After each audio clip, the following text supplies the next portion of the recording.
Thank you very much. I'm just going to pull up a PowerPoint if that's all right. Hopefully you guys can see that okay. Yep, we can see that. Okay, Sure, great. the clerk has it up Just as having- well. If you, yeah, it's so the clerk's just asking that you not share the screen. He'll share the PowerPoint and. All right. Okay.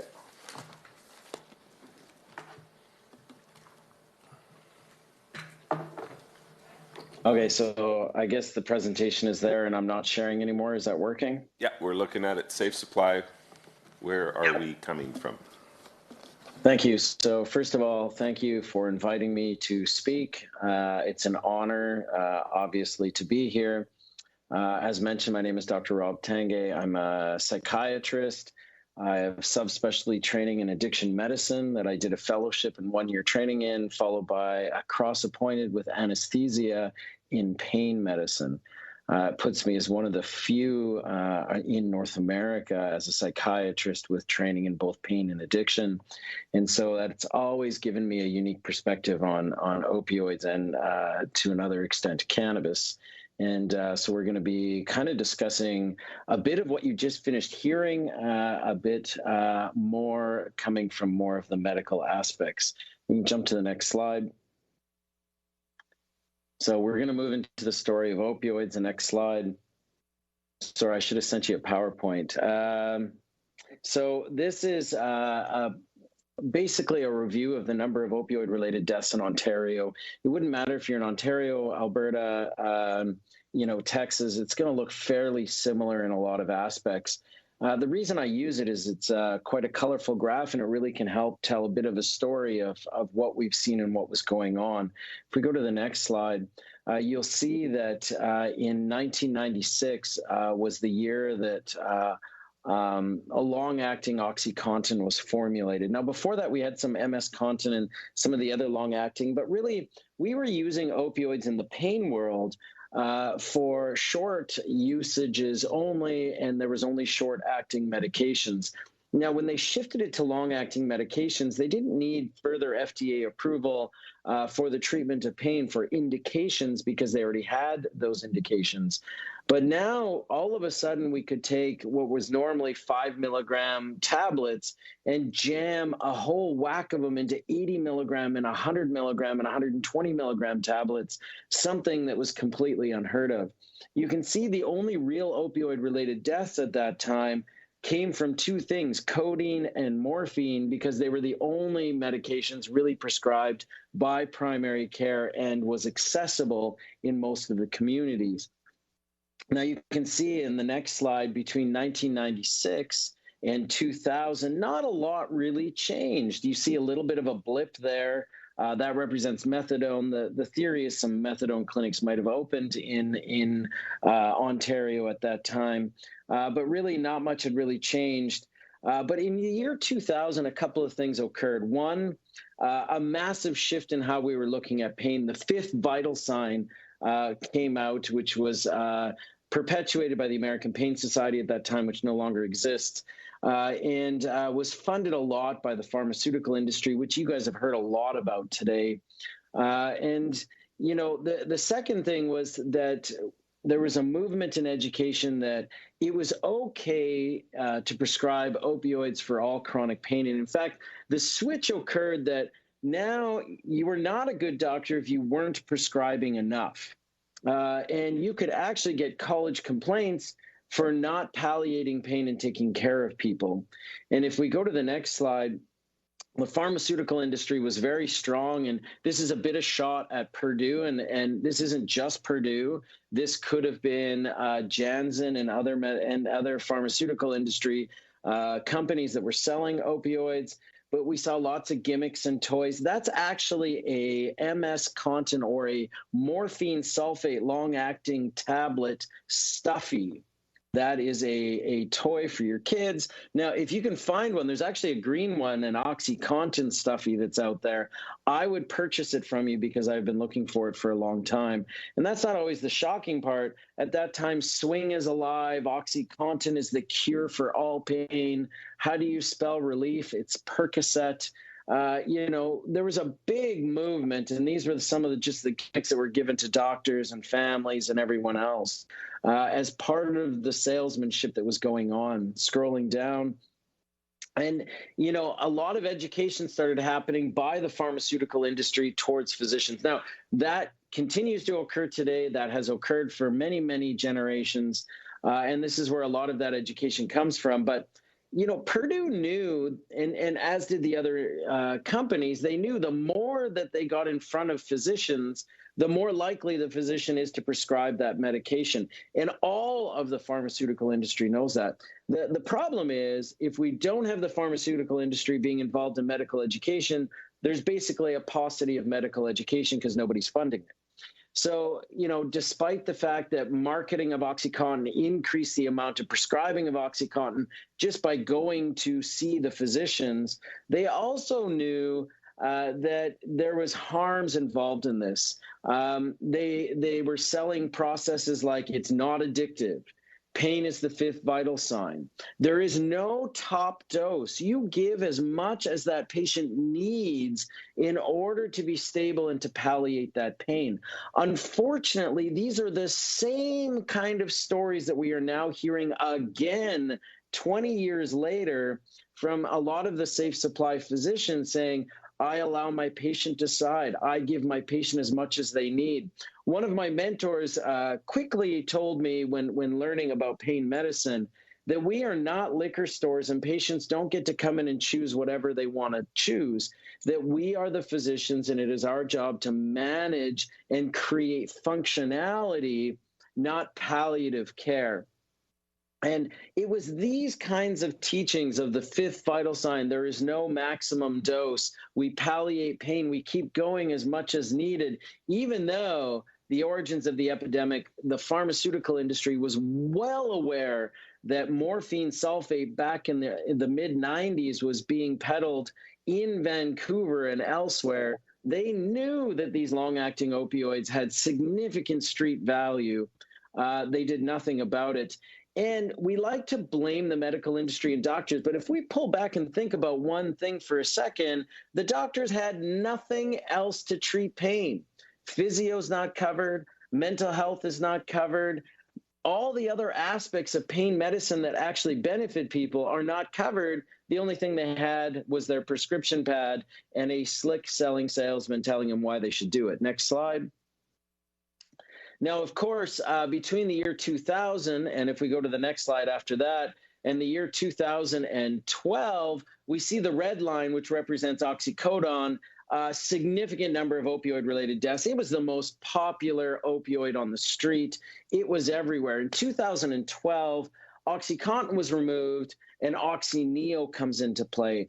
Now, this was a fascinating development. The pharmaceutical industry comes out saying, now we have a tablet that you can't chew, you can't inject, you can't snort, and turns out has no street value, and we see a sudden droppage in oxycodone-related overdoses, and we see a shoot up at this point of hydromorphone and other substances. Next slide. This also opened the door, unfortunately, for fentanyl, and we'll come to that. So what about consumption of opioids in the North American market? If we go to the next slide, and I'm sure you've heard about this already, but the United States consumes, next slide, sorry, consumes over 50% of the world's entire opioid production. Half goes to the United States.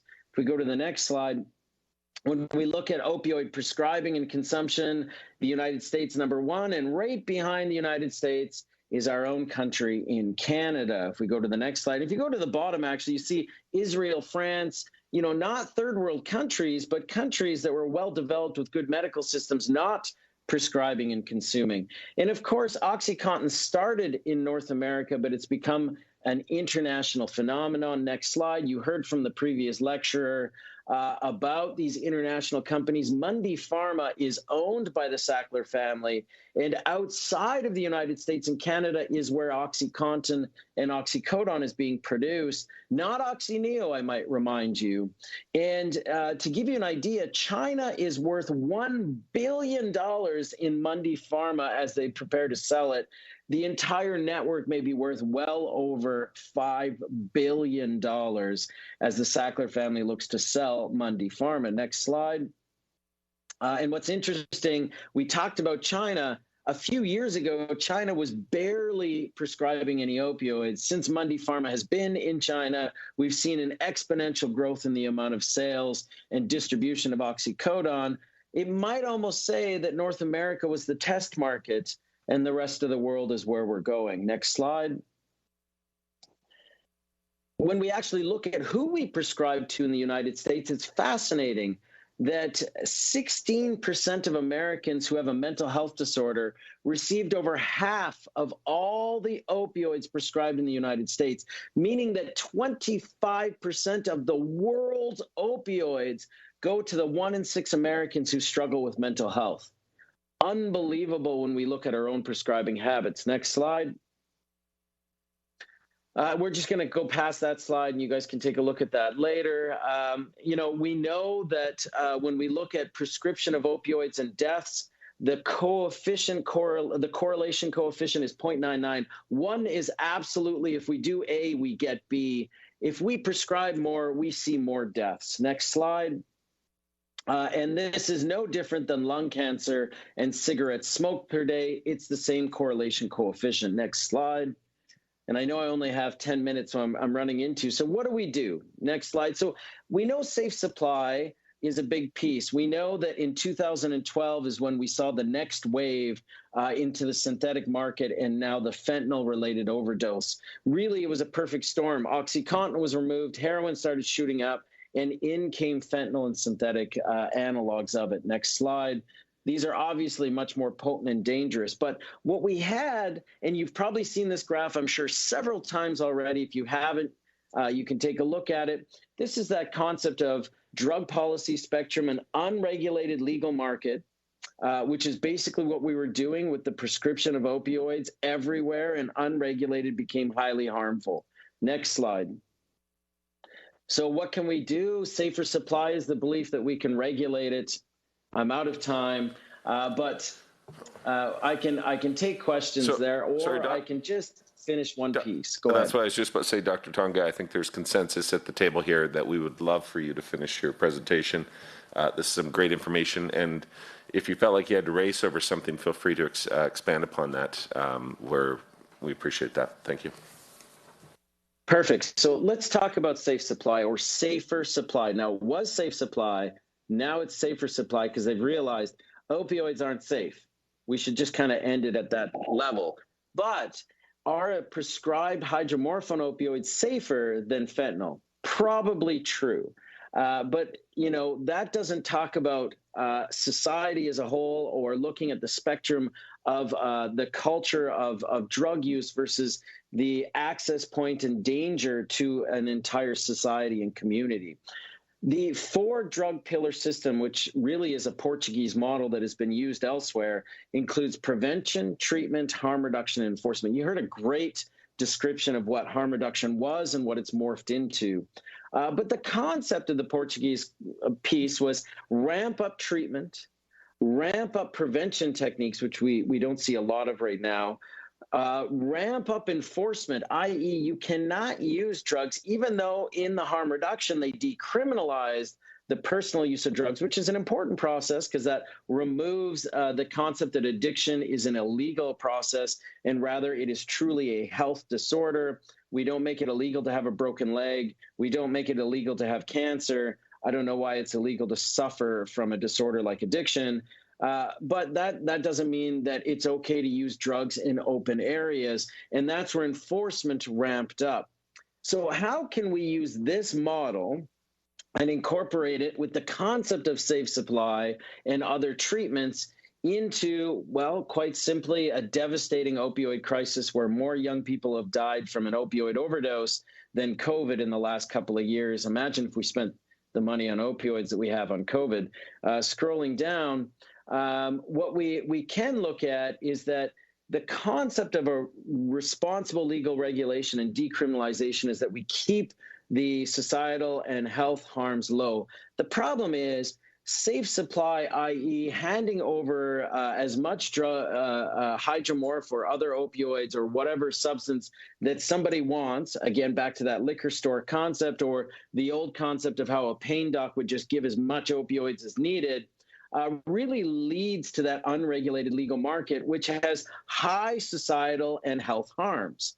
So how do we keep those harms down? Now, the way safe supply works now in opioids is you get up to 38 milligram hydromorphones, and you take those home with you and do whatever. We know a lot of it is diverted, and we know there's a pushback. Diversion is a form of income for those who are inequity in income. That's kind of garbagey stuff and spin on in a legal aspect to pay for your fentanyl because the hydromorphone isn't enough to keep you stable. But that increases the access and the harms, creating an unregulated legal market. Extremely dangerous in all of the experts' viewpoints, regardless on where you're coming from. So how do we bring it back down where we've got it safe and we don't have that unregulated criminal market and unregulated legal market? So your basically illicit market that we see today and a lot of your activism that we see on the other side. Next slide. One of the thoughts that have been shared a lot, we have these supervised consumption sites, these services that allow people to go in and use their illicit product in-house and reduces their risk of death. And we know that that's true, and we've published on it. If you're only using it, the reality is the BC, where it's been published, 95% of all drug use in the highest SCS per capita in the country, maybe the world, 95% of people do not use in those programs. So we need to incentivize the program to prevent death and use those 4 pillars and increase enforcement to make sure people are using it in there. What could that look like? Well, we need to medicalize the SCSs and put physicians who are trained in motivational interviewing and addiction to meet people where they are, the harm reduction mantra, which is truly a motivational interviewing concept that was around many decades before it was stolen towards the harm reduction. It's about meeting them where they are and not leaving them, but actually working with them towards a pathway to recovery and health. And so that means now, right now, we've tried this with the SCSs in Alberta, and they push back saying we don't want you there. But imagine physicians prescribing so-called safer supply. That may include things like buprenorphine, naloxone, or Suboxone and methadone. It may be Cadian or slow-release oral morphine, or maybe it's hydromorphone. Whatever the case may be, it's prescribed by a physician and must be used under supervised aspects to prevent any chance of diversion.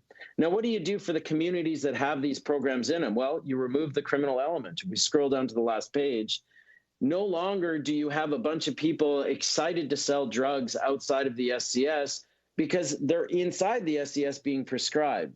You remove the stigma. And we've talked about stigma a bit, and it gets a little crazy sometimes. The true concept of removing stigma is making it okay to get help.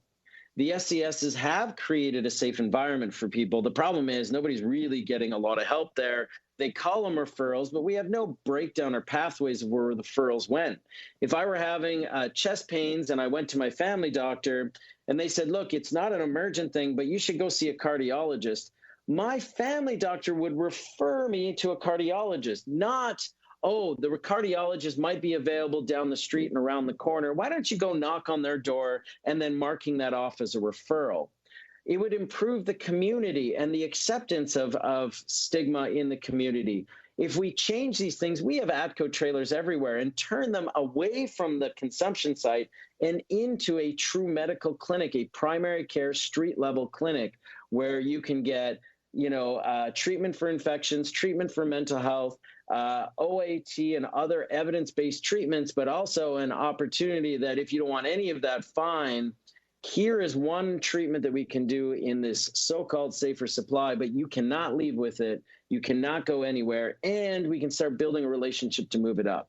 This may reduce overdoses by encouraging the SCS along with enforcement where you can't use outside of these medical clinics, and may overall improve all aspects and not creating an area where with safe supply we increase access and we create this legal unregulated market that is extremely dangerous. This is just a concept, but a concept that has been reviewed with many think tanks, both conservative think tanks and local think tanks here in Calgary, and has been acceptable as a way to actually support street-level drug use and possibly prevent the harms of safe supply and harm reduction and some of the SCSs that are out there. I will stop there and open it up to whatever questions may come, and I apologize for going over time. No, we appreciate your time and your presentation. First up, we have MLA Milliken. Thank you, Doctor.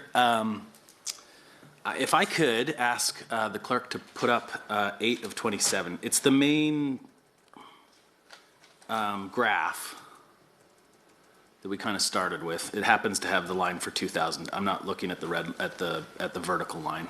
I'm just gonna.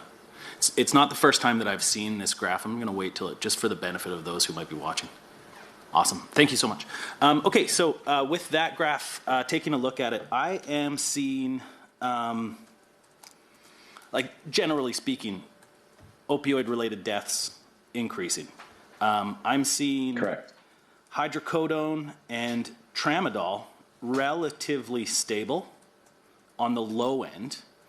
The next one that I'd say is relatively stable might be morphine, probably due to its use. And then I'm seeing some pretty disturbing trend lines going up, including methadone and hydromorphone. Just wondering if you're seeing anything in that data. I'm seeing the acceleration on some of them, including methadone and hydromorphone. I'm seeing hydrocodone and tramadol obviously low and stable, and then morphine relatively stable, but still at some pretty high numbers. And then I'm seeing all the rest, from especially fentanyl. Oxy has a dip, but it goes up, and the general trend line can't be disputed as going up. So, just wondering why that is the case. Sure. So let's start with the hydrocodone. So hydrocodone is not available in Canada, hence it's always stable and low, and anything that we do have here is imported from the U.S. Tramadol is a synthetic opioid that is intermixed with an SNRI, and only a certain amount of people can even get the opioid effect from it. So we don't expect it to be high. It's not, certainly in certain populations, it may be a drug of abuse, such as in prisons and other areas where there's no other access, but we don't see it a lot. The methadone is interesting. So methadone, we know, is a very dangerous medication if not used correctly, and under poorly trained hands can increase in death. And that methadone is probably directly related with the increase in methadone prescribing for a combination of both. We see it used in pain and in addiction treatment. And so, even though the data clearly states methadone is much, much safer than heroin or fentanyl or any of the other opioids under the guise of addiction medicine. And that's the thing. Addiction medicine is a practice.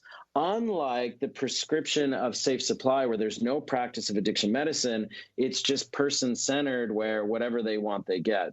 But you're absolutely right. This is what unregulated legal supply looks like. When we're just prescribing relentlessly, we see increases in death. Now, of course, if you were to go to slide 20, when OxyContin came down and we started pushing down our prescribing, we also saw the massive increase in fentanyl and illicit substances causing more overdose deaths.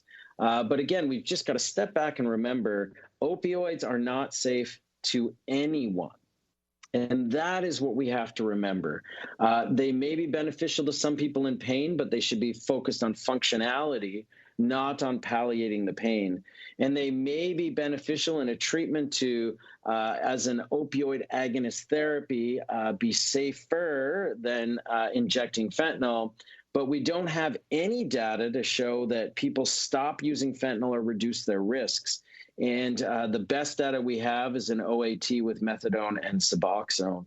And you can actually look at the Alberta surveillance reports and actually see about 55% of people who are using methadone and Suboxone have no other substances in urine screens. So, that is much better than what we see in a lot of other treatments. I hope that answered your question. It does very well. What I would also just ask, though, do we have any data, kind of taking this 2D, going back to 8?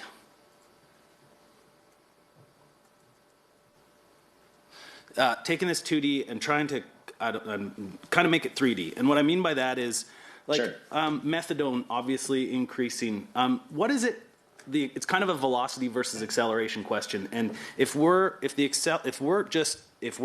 methadone out at a increasing rate, but are the deaths per user not increasing relative to other ones like fentanyl, which might be the inverse of that relationship?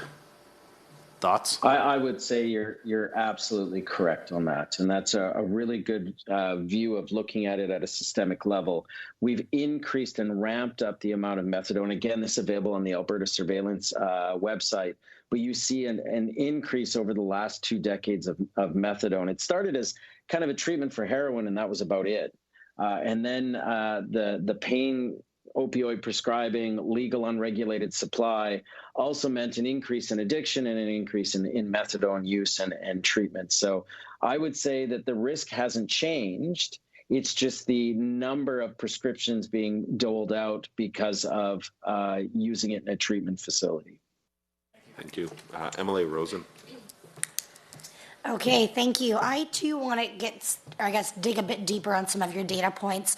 I'm not sure what slide it was on, but you had the graph showing that the U.S. had the highest rate of opioid, we'll say, distribution, and then Canada second in the entire world.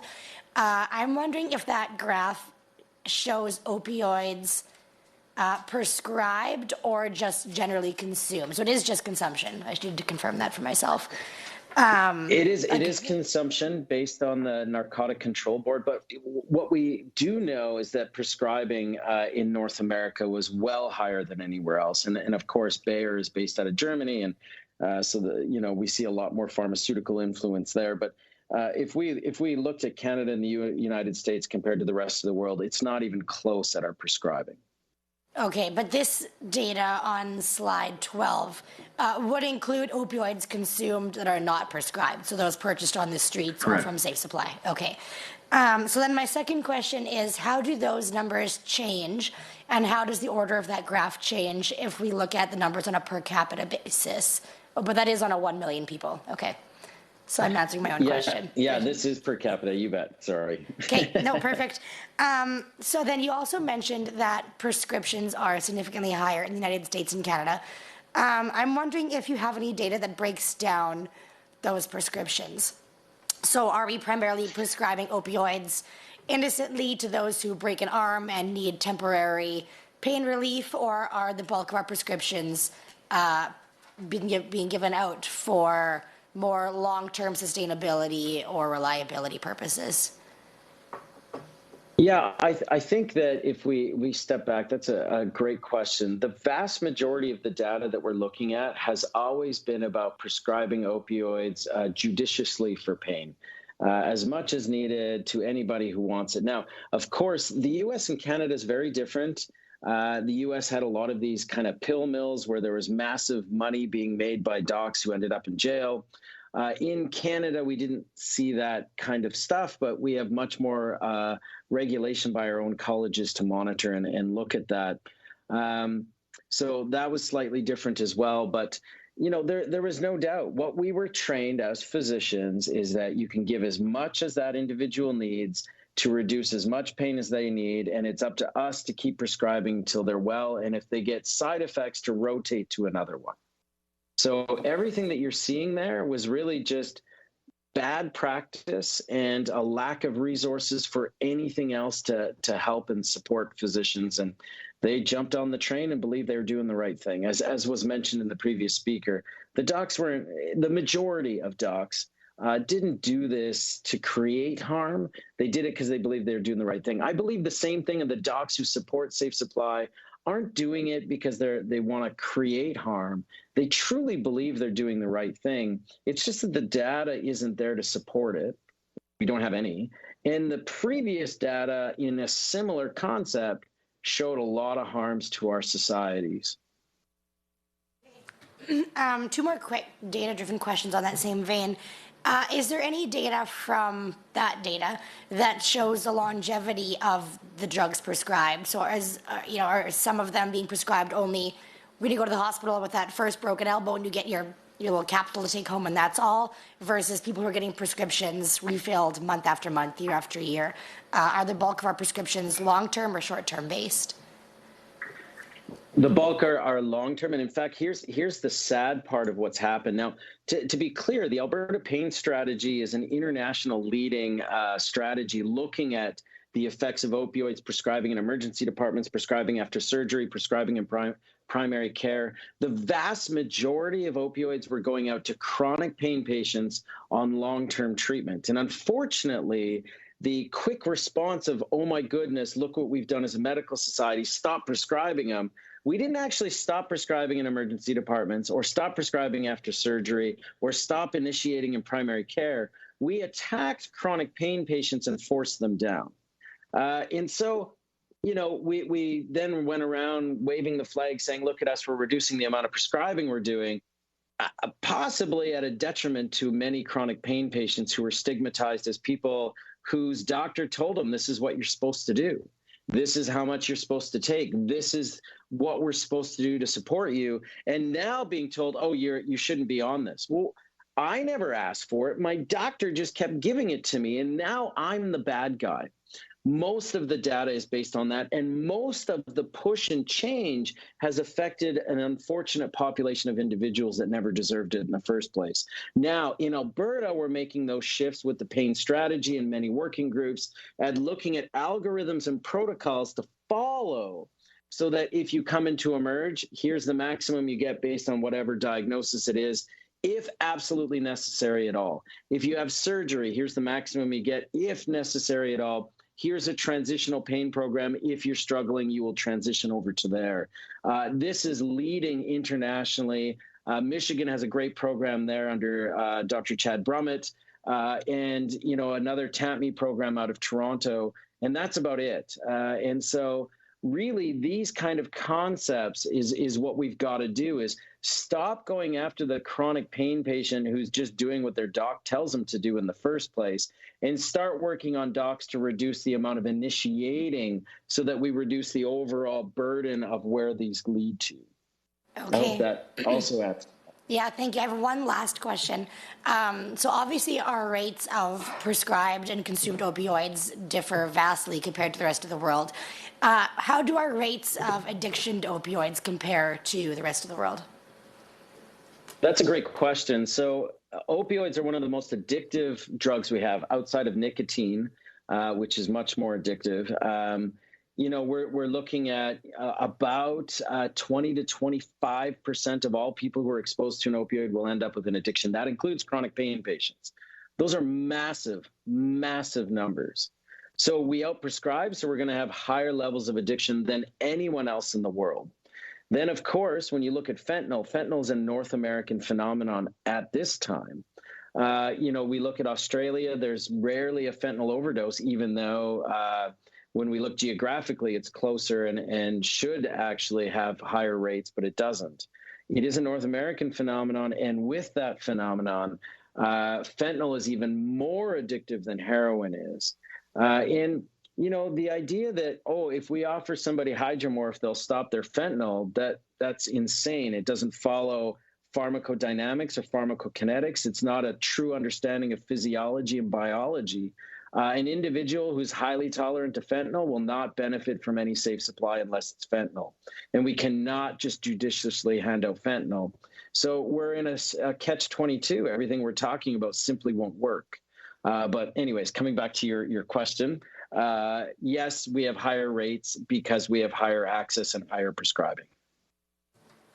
Perfect. MLA Amory. Thank you, Chair. Thank you, Dr. Tanguay, for your presentation. I do want to go back to slides 8 and 9, essentially. They're effectively the same graphs, but I wanted to chat with you a little bit here. I see in the graph, and I think you've talked about this fairly extensively following my colleagues' questions, but I wanted to touch base just a little bit on a different line of questioning. The draft describes, I think, a general trend, even with respect to any and all of the lines here, that generally they're traveling in an upward trajectory, starting from maybe late 90s, early 2000s, and then they continue on that upward trajectory up until the graph ends in 2015. At slide 21, you show another graph which provides us with a little more data, more recent data, I should say. A little more up to date. Yeah, more recent data, which continues with that upward trajectory. And one of the things that you emphasized throughout your presentation was that one contributing factor was related to physician mentalities, and specifically the belief that ongoing palliative care was an important and right thing to do in these cases for continued treatment. Can you tell me and the other committee members whether or not the physician mentality still exists today, in that sense that physicians feel a sense of duty and obligation to continue with palliative and ongoing care for people with addictions, and what other factors, if that isn't particularly the case, are continuing to contribute to this upward climb? Those are great questions. So I'll start with the first one about doctors, and I can hypothesize on the second one. So the first one, look, I think doctors are highly educated and have no interest in creating harm. They're also some of the most passionate people out there. Most have gone from high school to university to medicine to, not a lot of real life experience, and just really believe everything they're doing is about benefiting the outcomes of patients. Very little education on looking at systemic policy, looking at systems as a whole. Physicians get highly trained and highly narrowed that they see a tree and they forget there even a forest around. And that's not all of them, but many. And so, when you're passionate about your chronic pain patient and I have to help them, it's because they only see that tree and they don't realize that pain patient may be diverting to another person who that other person may die. That same thing is occurring now, where we now learn that was the problem, and we shift over to these passionate safe supply prescribers. They also see the same thing. I'm taking care of this person, and if they divert, it's safer than the fentanyl. But they miss the point that the problem is the more access to that substance, the more likelihood of addiction, the more likelihood of transitioning from safe supply to fentanyl, because it's more potent and more likely to provide what they're looking for. We have to remember, opioids all come with tolerance and dependence. Tolerance meaning you need more and more and more to get the same effect, even more and more and more to not get sick. And that's the dependency part. If I don't have it, I get sick. And the sickness is no kidding around. It's one of the worst feelings that many people can go through. And you can talk to a lot of chronic pain patients who have had to get sick, unfortunately. Even people who've had surgery and were on meds for a few months and then stopped and got sick. Now you take that and you amplify it by 100, because all their PTSD symptoms come back, all their mental health symptoms come back. It's a horrific process for people. And we're putting them in these positions. And a lot of it is, why are we here today? So I don't think physicians are here to harm people. I think most of them understand, if we're just freely prescribing dangerous medications, we have problems and consequences. And I think that's really stepped up. There's still a lot of passionate people who believe in things, but it's a belief. Why are we still here today? Honestly, I would say that a lot of it has to do with an unwell system. A lot of people want to take a look and say, what is this province doing? What is that province doing? Until it's all under one envelope and we're all looking at it like one piece, we have a bunch of pieces to a puzzle that aren't working together. We have harm reduction facilities not working with recovery facilities, not working with addiction medicine facilities, all under different leadership and different connections. So we've never made the puzzle. I have no question in my mind, Alberta is leading the way in a lot of these ways in developing more and more treatment and processes and protocols. But until we built it all together, it's hard to know what a good system could look like until it's actually a puzzle. We cannot evaluate one piece of a puzzle. We need to make the puzzle. And at this time, that puzzle has not been made, although significant effort has been put in over the last couple of years to make that puzzle. So really, I think we have an unwell system, a lack of access to good mental health resources, a lack of access to trauma therapy, a lack of access to these pieces. Then the second part is the stigma. Stigma doesn't break until it's okay to ask for help, and we haven't figured out how to make it okay. And right now, most people feel the only place they feel okay is where we're continuing a community of harm in a lot of these programs. And until we have good recovery resources inside and embedded inside of harm reduction facilities, we're going to really struggle with that. That's opinion, pure opinion. Thank you, Doctor, for joining us today. That does conclude our time for Q&A. So sincerely appreciate you taking the time for your presentation and for the work that you do. So thank you very much.